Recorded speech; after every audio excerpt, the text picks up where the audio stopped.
From posters, her face has been out there, to water bottles. Harriet Rivers has spent nearly 2 years putting her daughter's face everywhere. I recently started this thing with my coworkers, anybody that I know that's traveling, giving them some water bottles and flyers with Ebonee's pictures on it. Ebonee Spears went missing on January 15th, 2016. She was fine. She had meetings set up that day and just a normal day plan. Rivers says things started getting strange that afternoon. Between 5:30 and 7, she was walking down Nixon Street. Rivers says Spears' friend who works at the Community Boys and Girls Club saw her and noticed something was off. So he dropped her off at the club and told her to wait right there. Instead, Rivers says Spears walked to the Wilmington Police Department. She actually used the phone. The front desk officer showed her where the phone was because got a phone out in the front of the lobby.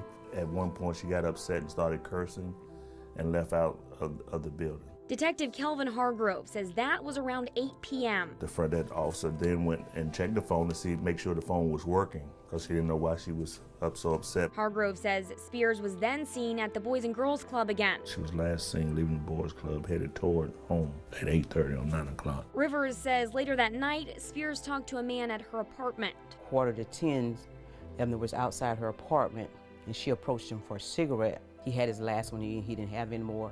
And he said Ebonee mentioned something about walking up to the store to get something. Rivers says that was the last time anyone saw her. All of it's strange. Hargrove says detectives interviewed several people Spears talked to that day. One of the people that she talked to stated that she was on new medicine and it was messing with her. Spears had recently been diagnosed with lupus. It just took a different toll on her. She was with the anxiety and the depression. Rivers never saw Spears the day she went missing, but she talked to her on the phone after Spears never showed for dinner. She said, "No, I've already eaten a salad, I'm fine." And I just stepped outside to get some air. Rivers says that was a red flag. Because I know Ebonee don't like cold weather. So number one, she's not going to be walking up and down the street in the cold. She says Ebonee hadn't been acting herself that week. Thursday, she was acting erratic. The Ebonee I know and love so much, she was a responsible person. Did she ever talk about taking her own life? No. Even in her weakest moments. If she took her own life, I think her body or something would have been found by now. Do you think it's suspicious? Like I said, to me, I think so. No clothes, no money, no ID.